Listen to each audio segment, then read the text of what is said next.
Matthew chapter 20 continues Jesus' journey toward Jerusalem and the cross. Following the encounter with the rich young ruler in chapter 19, where Jesus warned about the difficulty of wealth, this chapter focuses intensely on redefining the concepts of fairness, greatness, and leadership within the kingdom of heaven. Through parables, direct predictions of his passion, and real-life encounters, Jesus dismantles worldly expectations of merit and power, replacing them with the revolutionary ethics of grace and servanthood. In verses 1 through 16, Jesus tells a parable about a landowner who hires workers at different times throughout the day. At the end of the day, all workers receive the same wage, including those who only worked 1 hour.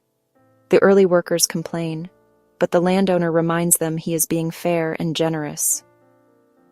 Jesus concludes with the pivotal kingdom principle. So the last will be first, and the first will be last. The key message is that God's rewards are based on his sovereign grace, not on human calculation of merit or tenure. In verses 17 through 19, as they are physically ascending toward Jerusalem, Jesus takes the 12 disciples aside privately to explain exactly what awaits him. This is the third and most detailed prediction of his passion in Matthew. This story is also in Mark chapter 10.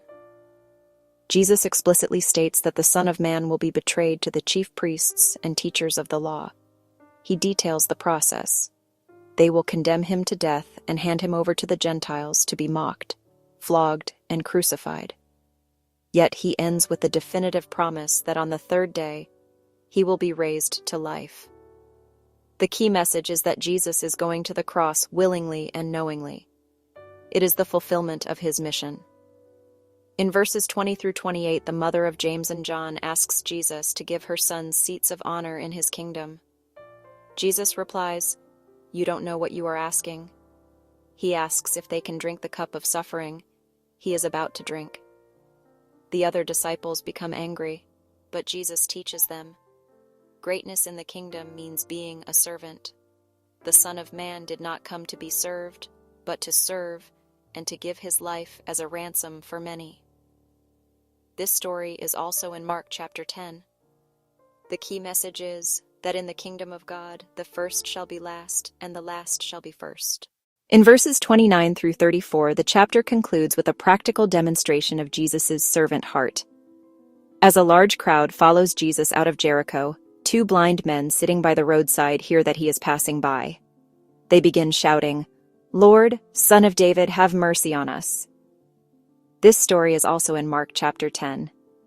The crowd rebukes them and tells them to be quiet. They are viewed as insignificant nuisances. However, the men shout even louder. Despite the weight of his approaching death and the size of the crowd, Jesus stops. He asks them what they want, and they ask for their sight. Moved with compassion, Jesus touches their eyes. Immediately they receive their sight and follow him along the road. The key message is that God cares for everyone and that no one is insignificant. There are 4 key themes in Matthew chapter 20. 1. God's generosity and justice. God's grace is not earned, it is given freely and fairly. 2. Servant leadership. True greatness in God's kingdom comes through humility and service, not position or power. 3. Jesus' mission. Jesus predicts his death and shows that he came not to dominate, but to serve and sacrifice. 4. Faith and mercy. The blind men represent the humble faith that cries out for mercy, and Jesus responds with compassion. Matthew chapter 20 is a profound lesson on the nature of God's grace and the requirements of discipleship. It teaches that entry into the kingdom is based on God's generosity rather than human effort, and that true greatness in that kingdom is measured not by how many people serve you, but by how many people you serve, following the ultimate example of Christ, the ransom payer. This chapter challenges us to ask ourselves 4 questions. Do I rejoice in God's grace toward others, or do I compare and compete? Am I seeking status in God's kingdom, or am I serving others like Jesus did? Do I recognize that following Jesus may involve suffering, but that it leads to life? Do I cry out to Jesus with persistent, humble faith, trusting in his mercy?